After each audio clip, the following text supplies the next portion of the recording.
Imagine it's the year 1871, and it is an incredible time to be an African-American family in a place called Texas. 150 black men came together with 20 white men and created this brand new political party, unheard of in the South, the Republican Party of Texas. In 1871, they elected the first black member to the Texas State House of Representatives. But wait, not one, not two, but 14 black men, all Republicans, were elected to the Texas House of Representatives. But sadly, a few years later, when Democrats came back into national control of the United States House of Representatives, Democrats gerrymandered all 14 black Republicans out of office in a place called Texas. This is Ken Mercer. Mercer Moments in American History. This is a critical part of history that's been erased, deleted from our classrooms, from our textbooks, from our colleges and universities. It's time we shared, my friends, the rest of the story. Today, as a current event, you may have heard that a group of Democrats once again ran away from Texas. They had done it before. I was in the Texas House when it happened before. And they claim, the Democrats, that they are the champions of democracy.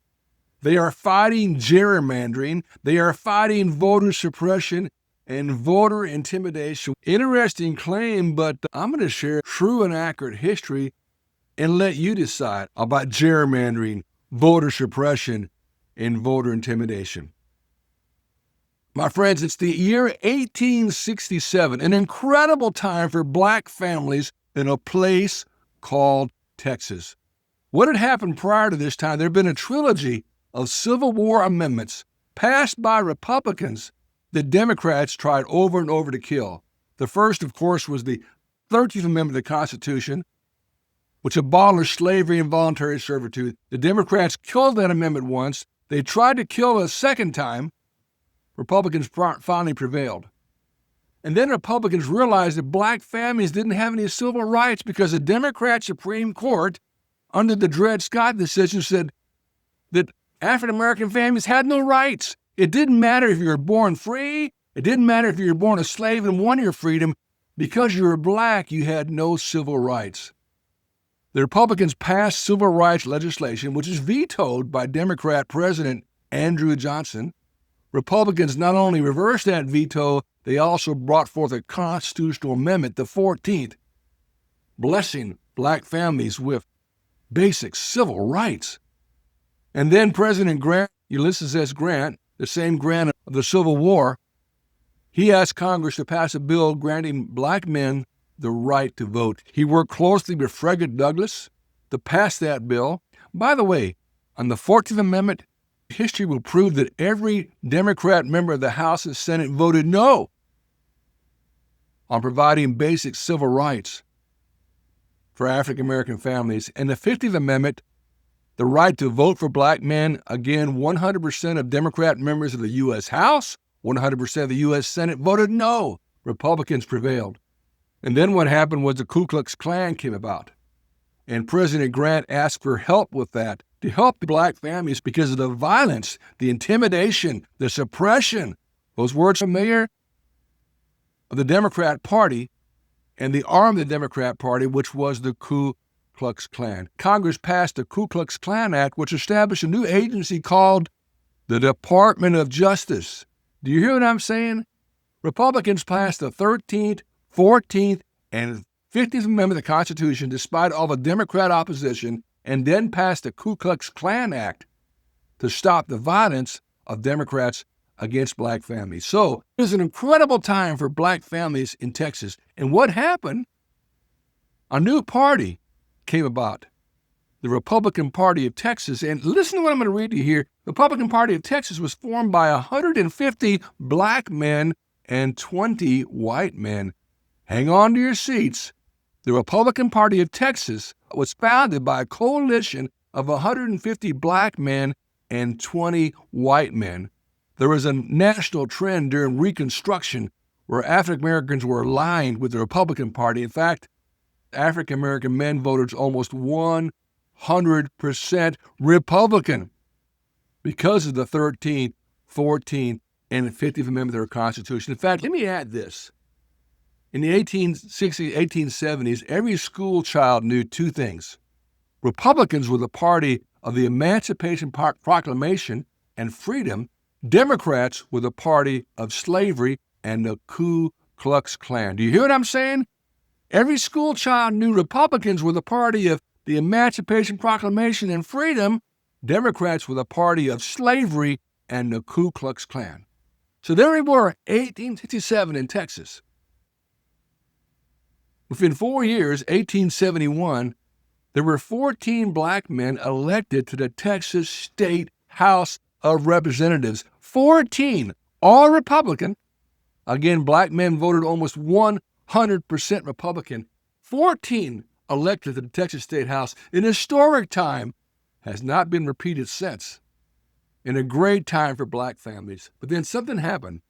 There was an election, a national election, 1876, and there was a lot of corruption. Huge corruption by guess which party? The Democrat Party. All throughout the South, there were ballots that didn't have Republican candidates, or you're given a wrong ballot, or there was voter suppression, intimidation, physical intimidation. We're talking people who were tortured, families who were tortured, women who were raped, black men who were lynched, who were murdered because they wanted to vote Republican. In 1876, the corruption by the Democrats was so bad, the voter suppression, the intimidation was so bad, the Supreme Court, 5 Supreme Court members helped form a committee to go out there and determine the corruption and who really won the election of 1876, the 100-year anniversary of our nation.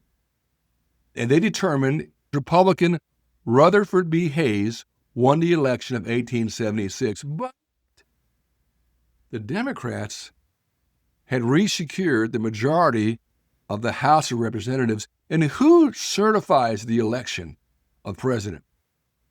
Do you know who that is? I'm not sure where ABC, CBS, CNN, NBC were, why they didn't remind us of this historical fact, but the Democrats, who had the majority in the U.S. House, refused to certify the election of Republican Rutherford B. Hayes unless he did one thing, unless he promised to remove all the Union troops from the former Confederacy, from what they call the solid Democrat Party states. And that's what happened. They removed the Union troops. And why were the troops in the South? They were to protect African American families, to ensure the implementation of the 13th, 14th, and 15th Amendment, and to ensure the Klan would not come back, decay. But the Democrats would not certify the election of Rutherford B. Hayes, Republican, until the Union troops were removed. And that changed everything. And the black Texans who came together in 1867, those 14 black Republicans elected to the House, everything would change. That was 1876. And within 5 years, every one of those black Republicans, all 14, were gerrymandered out of office. By 1881, history will tell you the Democrats had control, the Union Army was gone, there was no longer protection, violence had returned to African American families, violence, intimidation, voter suppression. And by the way, voter intimidation, voter suppression was not defined by voter ID or proof of citizenship. Intimidation, suppression was physical violence of the Democrat Party and a revival of this wing of the party called what? The KKK, the Ku Klux Klan. That happened in history. In fact, one of the former black State House members, Richard Allen of Houston, he began what was called the Exodus Movement. Hear what I'm saying. Because the Democrats had come back, all 14 black Republicans were suddenly gerrymandered out of office. Oh, by the way, and they were each replaced by 14 white Democrats. So in 1876, the Democrats came back in power, and they were able to, within the next two elections, change everything and redraw the maps. And by 1881, every one of those 14 black Republicans was gerrymandered out of office by the Democrat Party of Texas. It's an historical fact. I challenge you to look it up, but it was worse than that. The Democrats also brought back violence, intimidation, voter suppression, torture, even murder. And let me get this clear.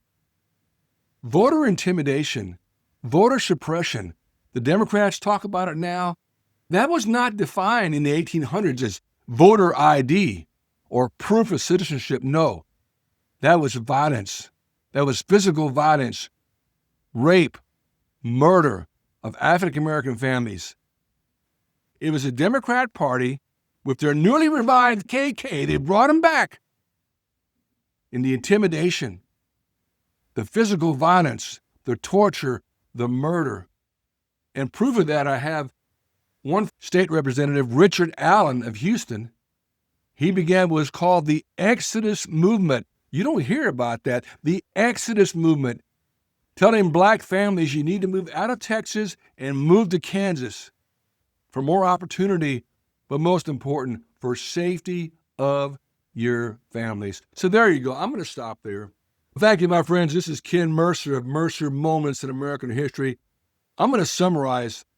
I hear the Democrat Party of Texas talking about gerrymandering. They know all about gerrymandering. History tells us Democrat Party of Texas, you wrote the book on political gerrymandering when you took 14 black Republicans and then you literally redrew the lines and threw every one of them out of office. And when my Democrat Party of Texas friends talk about voter intimidation and voter suppression, you should know about voter suppression and intimidation. Again, you literally wrote the book, and I'm going to repeat.